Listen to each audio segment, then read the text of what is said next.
Once upon a time, deep in a misty forest, a young boy wearing a bright yellow jacket sprinted through the woods. His legs ached, his breath came in desperate gasps, and tears streamed down his face.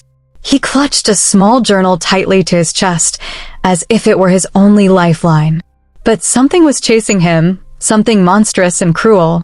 The boy tripped on a root, landing hard on the forest floor. He crawled forward a few more feet before stopping, burying his face in his hands as despair overtook him. But this isn't just a story. Let me tell you about 5 young adventurers: Nolan, Bess, Reggie, Queenie, and Carl. They weren't knights or warriors, just regular teens off on a school field trip with their trusty driver, Joseph. They set out on their journey with playful teasing, shy smiles, and a little grumpiness, as all good adventures start. To pass the time, Joseph posed a riddle. What 7-letter word is a much-needed virtue? The answer wasn't obvious to any of them then. As their bus rumbled along the winding forest road, they came upon a great fallen tree blocking their path.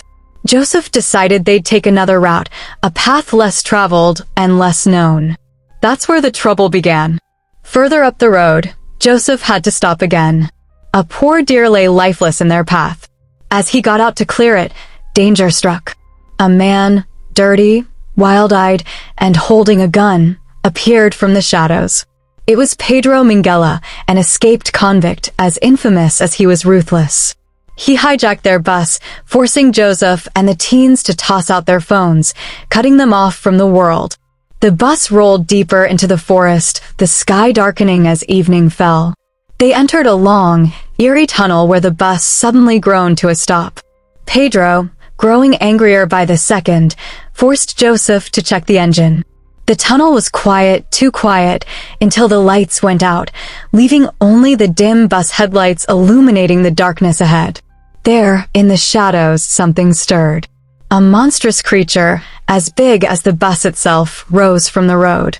Its body was like that of a giant bug, with sharp teeth, wild hair, and eyes that gleamed like the devil's own. Before Joseph could react, the beast lunged, dragging him into the darkness.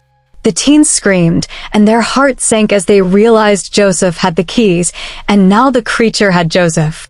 Pedro, desperate and reckless, sent Carl to retrieve the keys. But brave Nolan and kind-hearted Bess wouldn't let him go alone. Bess insisted on going herself and returned triumphantly with the keys. But when they tried to start the bus, it wouldn't move. Pedro, in a fit of fury, stormed out with his gun, determined to kill the beast. The teens watched in horror as the creature emerged behind him, silent and swift, and tore him apart. Now it was just the 5 of them. They fled the bus and ran deeper into the tunnel, hoping to escape the beast. But they were trapped, surrounded by darkness. That's when Nolan and Bess discovered something extraordinary, a hidden room filled with journals, drawings, and photographs. It all belonged to a man named Giulio Sarpi, who had been hunting the creature for decades after it took his sister Isabella many years ago. Poor Giulio had tried everything to kill the beast, but it had outsmarted him in the end. The teens realized they had no choice. They would have to face the creature together. They learned its weakness, light. But light alone wouldn't be enough. They needed courage, the very virtue Joseph's riddle had hinted at. With a daring plan, they lured the creature into the open tunnel entrance where sunlight poured in. Bess and Queenie ran ahead, their hearts pounding as the monster chased them. Just as the creature reached them, Nolan, Reggie, and Carl appeared with torches, surrounding it. The beast screeched and thrashed, but it had nowhere to run. With fire and daylight, they defeated the creature, watching as it writhed and collapsed, its dark shadow disappearing forever. When the teens emerged from the tunnel, they were different. Stronger. Closer. They walked together into town, ready to tell their tale. Later, sitting together, they finally solved the riddle: courage. It had taken every ounce of bravery they had to survive and defeat the beast. But the story doesn't end there. Days later, the authorities arrived to investigate the tunnel. One brave detective ventured inside with a flashlight.